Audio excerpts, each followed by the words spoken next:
2025-ին էլ հայ-ադրբեջանական խաղաղության պայմանագիրը չստորագրվեց, բայց նախաստորագրվեց ադրբեջանական պահանջներից մեկի Մինսկի խումբը լուծարելու Երևանի համաձայնության դիմաց։ Չստորագրվեց, քանի որ Ադրբեջանը ևս մեկ նախապայման ունի։ Հայաստանի սահմանադրությունը պետք է այնպես փոխվի, որ դրանում ըստ Բաքվի չլինի անկախության հռչակագրին հղումը։ Հայաստանի և Լեռնային Ղարաբաղի վերամիավորման մասին կետը Ադրբեջանի կարծիքով իր նկատմամբ տարածքային պահանջ է։ Երևանը այդպես չի համարում, բայց և մտադիր է փոխել մայրօրենքը։ Խաղաղության նախաստորագրված համաձայնագրի բուն տեքստը հրապարակվեց Վաշինգտոնում օգոստոսի 8-ին տեղի ունեցած պաշտոնական արարողությունից միայն մի քանի օր անց։ Հայաստանն ու Ադրբեջանը դրա ճանաչում են միմյանց տարածքային ամբողջականությունը Ալմաթիի հռչակագրով, բայց կոնկրետ թվականների քարտեզների համաձայնեցված փաստաթղթում հղում չկա, դա Երևանն էր ուզում, դեմ էր Բաքուն։ 3 տարի բանակցված փաստաթղթում արտացոլված չէ նաև բանակցությունների մեկնարկին գերիների վերադարձի մասին Երևանի արած մեկ այլ առաջարկ։ Այն դեպքում, երբ անհետ կորածների ճակատագիրը պարզելու կոնկրետ պարտավորություն կողմերը ստանձնել են։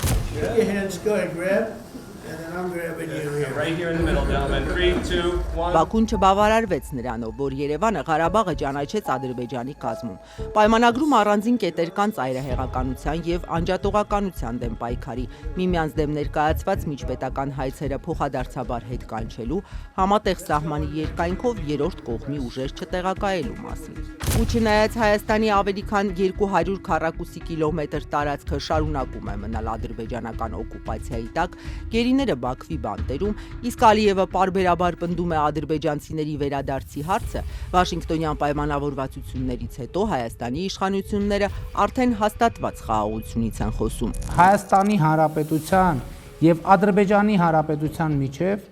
խաղաղություն է հաստատվել, սիրելի ժողովուրդ։ Հայաստանի Հանրապետության և Ադրբեջանի Հանրապետության միջև խաղաղություն է հաստատվել։ Ու թանակը դեռ չչորացած, նույն Ալիև կոչվածը տարբեր հարթակներում միջանց կանունն է տալիս։ Իշխանության հայտարարությունները ընդդիմությանը չհամոզեցին։ Հատկապես կենտրոնացան Վաշինգտոնյան մեկ այլ հայ-ադրբեջանական ապաշրջափակման պայմանավորվածության վրա։ Այսօրվա հռչակագրով պայմանավորվածություններով Հայաստանը ապաշրջափակվում է, ժողովուրդ ջան։ Մի դարակազմիկ իրադարձություն։ Այս անորոշությունների մեջ տեսնում վտանգներ։ ԱՄՆ նախագահ Թրամփի վկայությամբ ստորագրված փաստաթղթով Երևանն ու Բաքուն վերահաստատել են ներպետական, երկկողմ և միջազգային փոխադրումների համար երկու երկրների միջև հաղորդակցությունների բացման կարևորությունը, հիմնված պետությունների ինքնիշխանության, տարածքային ամբողջականության և իրավազորության հարգման վրա։ Այս ջանքերը կներառեն Ադրբեջանի հիմնական մասի և Նախիջևանի միջև Հայաստանի տարածքով անխոչնդոտ հաղորդակցությունը, Հայաստանի համար միջազգային ու ներպետական հաղորդակցության փոխադարձ առավելություններով։ Նշված է հռչակագրում։ Բայց թե երբ տեղի կունենա հայ-ադրբեջանական ապաշրջափակումը, արդյոք կլինեն դյուրացումներ, ինչ աստիճանի, ինչպես Թրամփի ուղու վրա կստուգվեն ադրբեջանցիները ուղիղ շփմամբ, թե այլ տարբերակով հռչակագրի ստորագրումից 5 ամիս անց էլ հստակ չէ։ Երբ Վաշինգտոնյան հռչակագրում Ադրբեջանի համար ամրագրվում է իր հիմնական տարածքի և Նախիջևանի միջև Հայաստանով անխոչնդոտ կապը, ինչու ճիշտ նույն ձևակերպումը չկա Ադրբեջանի տարածքով Հայաստանի անցման դեպքում։ Մինչ իշխանությունը Ադրբեջանից եկող վտանգները չեզոքացված էր համարում, ընդդիմությունը հենց այս ձևակերպման տակ հերթական զիջումներ տեսնում։ Ալիևը հանդիպումից առաջ ասել էր, որ պետք է երես չտեսնեն որևէ սահմանապահի եւ պիտի ունենա անխոչնդոտ կապ։ Հիմա Ալիևի ձևակերպումները ամրագրված են պայմանավորվածությունում։ Իշխանությունը մինչդեռ խրթին այս ձևակերպումը պարզից էլ պարզ էր համարում։ Վերևում նկարագրված է մի առավելություն,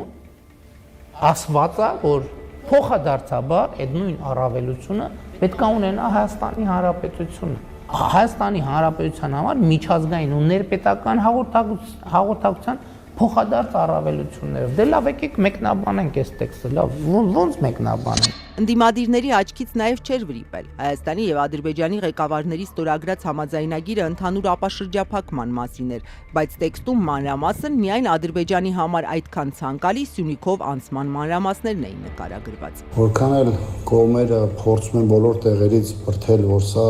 խոսքը Միչանսկի մասին չէ, բայց այն ամեն ինչ որ հողի վրա տեղի ունենում եւ ներկայացում է, դրանք ավելի շատ միջանցքային տրամաբանության տակ կարող են դիտվել, քան սովորական ճանապարհի քննարկումները տարբեր ժամանակահատվածներում գնացել է ռեգիոնալ ապաշրջափակման շուրջ։ Ինչի է տարբերակում մտցված Մեղրի հատվածի, այսինքն Հայաստանի Հանրապետությունով անցնող հատվածի եւ մյուս հատվածների միջև, եթե սա խոսքի գնում ընդհանուր մեծ ճանապարհային ցանցի մասին։ Իշխանությունը առաջին օրվանից վստահեցնում է, ենթակառուցվածքները պետք է բացվեն սինխրոն։ Դեպի իհարկե պիտի սինխրոն բացվի։ Իհարկե պիտի սինխրոն բացվի, հակառակ դեպքում ինքը ուղղակի չի աշխատի լիարժեք։ Առանցքային պայմանավորվածությունն Իրանին սահմանակից Սյունիքով Ադրբեջանը Նախիջևանին կապող ճանապարհին է վերաբերում։ Իշխանությունը Վաշինգտոնից հետո ոչ միայն ներքին, այլև արտաքին, մասնավորապես անմիջական հարևան Իրանի մտահոգությունները փարատելու խնդիր ուներ։ Ակնհայտորեն հարցեր ուներ նաև հայ-ադրբեջանական ապաշրջափակման գործընթացից դուրս մնացած Ռուսաստանը։ Վարչապետ Փաշինյանը առաջին օրերին տարածաշրջանի այս երկրների նախագահներին էր ներկայացնում Վաշինգտոնյան բանակցությունների արդյունքները։ 10 օր անց Իրանի նախագահն անձամբ ժամանեց Երևան։ Ցանկանում եմ եւս մեկ անգամ հստակ ընդգծել, որ Հայաստանով անցնող հաղորդակցության ուղիները գտնվելու են բացառապես Հայաստանի իրավազորության ներքո։ Անվտանգությունն ապահովելու է Հայաստանը եւ ոչ թե որևէ երրորդ երկիր։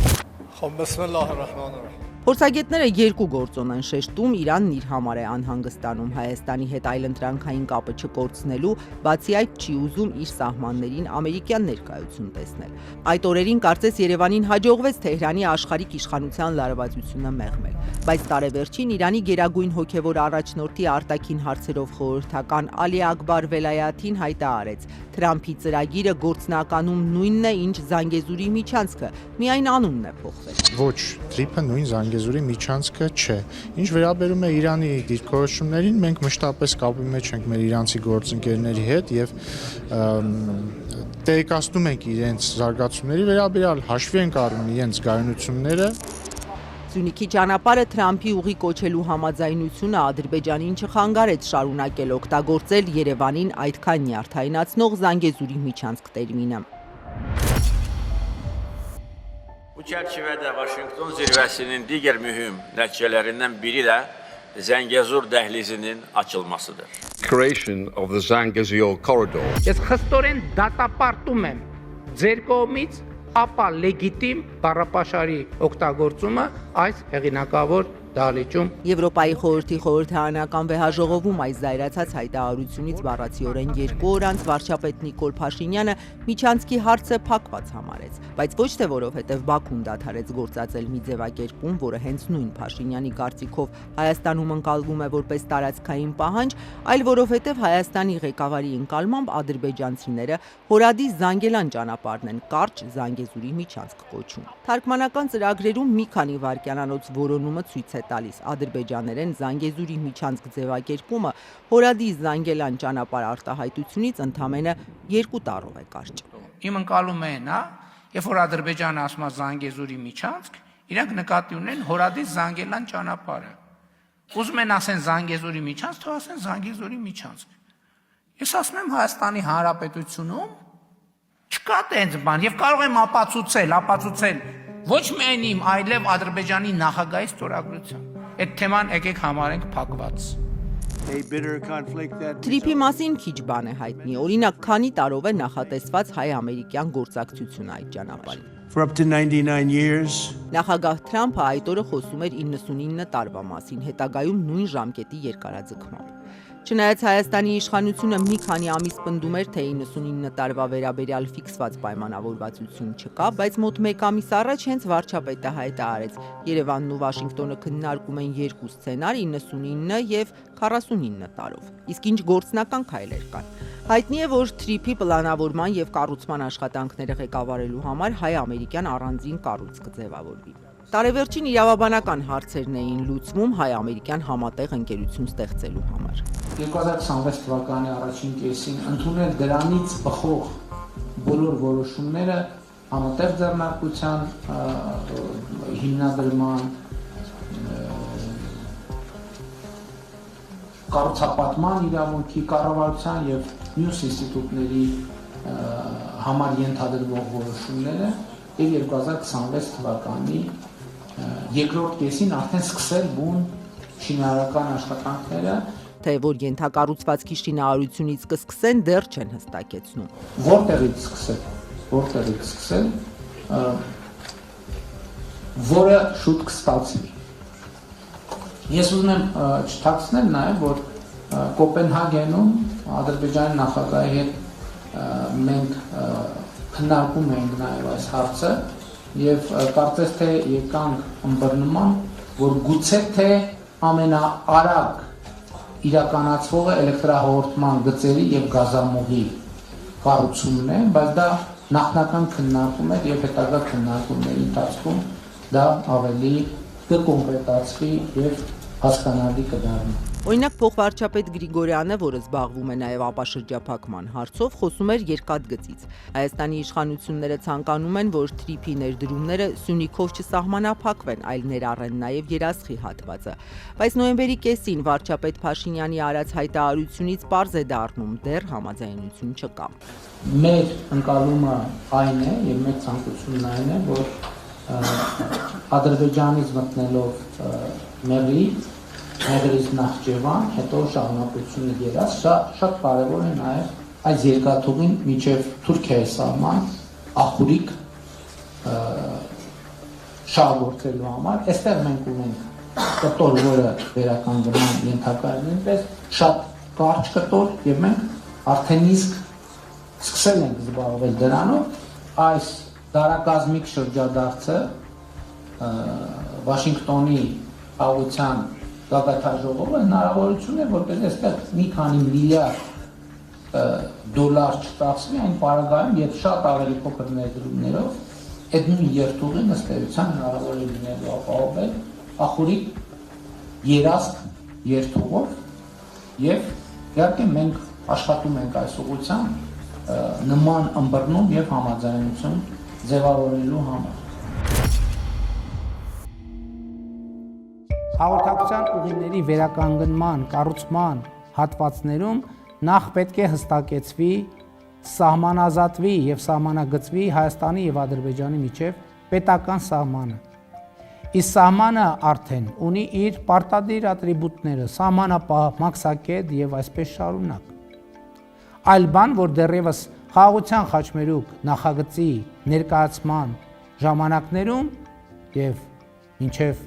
այսօր էլ մենք սահմանի հատման պարզեցումների պատրաստակամություն ենք հայտնել։ Ոչ միայն այդ, այլ մոտավորապես 1000 կիլոմետրանոց մյուս հատվածներում եւս 24-ի առաջին կիսամյակում մեկնարկած սահմանազատման գործընթացը 2025-ին տեղից չշարժվեց։ Սահմանազատումը Երևանն ու Բաքուն մտադիր էին շարունակել Տավուշից, չէին բացառել, որ հնարավոր է արտահերթ սահմանազատում Թրիփի համար, այսինքն Սյունիքում։ Փակ սահմանները չխանգարեցին, որ հայերն ու ադրբեջանցիները առևտուր անեն։ Ադրբեջանական բենզինն իհարկե ուղիղ չմտավ Հայաստան, այլ Վրաստանով։ Ներմուծողներից մեկը Մեգատրեյդ ընկերությունն է, որը իշխանական падգամավոր Խաչատուր Սուքիասյանի ընտանիքին պատկանող Սիլ Կապիտալի մաս է կազմում։ Դրանից առաջ էլ ղազախական ու ռուսական ցորեներ ներմուծվել, նախ անցնելով Ադրբեջանի տարածքով, ապա Վրաստանով։ Այս դեպքում ներմուծողը իշխանությունից բազմաթիվ հարկային արտոնություններ ստացող գործարար Սամվել Ալեքսանյանն է։ Բայց այդպես էլ չիմացվեց, արդյոք Ադրբեջանին տարանցման համար գումար վճարվել է եւ ինչքան։ Եթե սկզբում հայաստանցի պաշտոնյաները հացի գնի հնարավոր իջեցման ակնարկներ էին անում, Ղազախստանի ազգային հացահատիկի օպերատորի հայտարարությունը փչացրեց տոնը։ Քարոզչական աղմուկն անցնելուց հետո պարզվեց, որ ղազախական ցորենի առաջին խմբականակը 4-րդ կարգի էր, որը հիմնականում օգտագործվում է անասնակերի արտադրության համար։ Ցորենը ցորեն չի։ Կենթանին որ ուտում է, հետո մեզ ինչ-որ բան չի տալի։ Իշխանությունը դիվերսիֆիկացիան էր կարևորում, որ նույն ցորենը ոչ միայն լարսով ներկրվի, այլև երկաթուղով եւ Ադրբեջանի տարածքն օգտագործելով։ Իսկ շահավետությունն ասում էին պետք է հաշվարկվի։ Ընդդիմությանն առավելապես այս գործարքի քաղաքական գինն էր հետաքրքրում։ Ադրբեջանը ստացավ Միջանցկի խոստում, փաստորեն վերացվեց Ադրբեջանի նկատմամբ պատժամիջոցը, որը ազատության աջակցության ակտի 907 հոդվածով էր նախատեսվում։ Ադրբեջանը հասավ նրան, որ ուրեմն լուծարվի Մինսկի խումբը, փոխարեն ասեց ես իմ տարածքով ընդամենը տրանզիտի հնարավորություն կտամ ինքը Հայաստանի հետ որևէ սահման չի բացել, հետևաբար իշխանությունների պնդումները, թե ճեղքվել է մեր շրջափակումը, սին է։ Իսկ Հայաստանով տարանցման առաջարկը թե Ադրբեջանը, թե Թուրքիան դեռ անարձագանք են թողել։ Բայց փոխադարձ այցեր եղան։ ԱԱԾ տնօրենն ու քաղաքասարակության ներկայացուցիչները Բաքու գնացին։ Այս այցերը վստահության ամրապնդման միջոց համարող ադրբեջանցիները, սակայն հայաստանցիներին թույլ չտվեցին այցելել Բաքվի բանտերում տարիներ շարունակ պահվող հայ գերիներին, չնայած քաղաքասարակության ներկայացուցիչները հստակ ուզել էին։ ԱԱԾ տնօրեն Անդրանիկ Սիմոնյանի այդպիսի ցանկության մասին տեղեկություններ չկան։ Իսկ ադրբեջանցի փորձագետը հենց Երևանում վերահաստատեց Հայաստանի սահմանադրությունը փոխելու Բաքվի նախապայմանը։ Կստացվի, որ մենք քմահաճույքի համար ուղղակի փոխում ենք սահմանադրությունը։ Իսկ քմահաճույքը, բա որ դրանից հետո երկրորդ քմահաճույքը իհայտ եկա։ Բա որ դրանից հետո երրորդ քմահաճույքը իհայտ եկա։ Ու չորրորդ ու այդպես շարունակ ինչ ենք անել։ Վարչապետը եւ հայտարարում է սահմանադրությունը փոխելու Բաքվի մտահոգությունները հիմնավոր չեն եւ սահմանադրության նախաբանից անկախության հռչակագրին հղումը հանելու հարցը դուրս չի գալիս իշխանության օրակարգից։ Հենց Փաշինյանն է կարծիք հայտնել նոր սահմանադրության տեքստում հղումը չպետք է լինի, բայց վստահեցնում են, թե սահմանադրություն փոխելը զուտ ներհայաստանյան հարց է։ Ադրբեջանի համար պահանջների ֆոնին այս հիմնավորումը չի համոզում ընդդիմությանը։ Կարծում են նոր սահմանադրության մշակում նախաձեռնած Փաշինյանը շարժվում է Բաքվի օրակարգով։ Ալիևի պահանջը դարձել է Փաշինյանի նախընտրական ծրագիր եւ ներքին առաջարկ ժողովրդին։ Դա է տեղի ունեցել։ Փաշինյանը առաջարկում է լուծարել երրորդ հանրապետությունը, ոչնչացնել, որպիսի դա է միակ ձևը ունենալու նոր սահմանադրություն, որը Ալիևի պահանջածն է։ Էս է առաջարկում, սրա փաթեթավորումը տարբեր է, բայց մարդկանց է առաջարկում, արդյոք սա ունի հանրային ընկալում, այս պահին ոչ, դրա համար էլ, եթե ունենար, Փաշինյանը վաղը կանցկացներ այդ հանրաքվեը։ Ինքը գիտի, որ չունի դրա համար, չի անցկացնում, բայց չի հրաժարվում իր այդ ստանձնած պարտավորությունից։ Իշխանությունը նոր սահմանադրության հանրաքվե է ուզում անցկացնել խորհրդարանական ընտրություններից հետո, եթե քաղաքացիական պայմանագիրը կրկին մեծամասնություն ստանա։ 2026-ին հայաստանցիները 1 թե 2 անգամ ընտրատեղամասեր կգնան։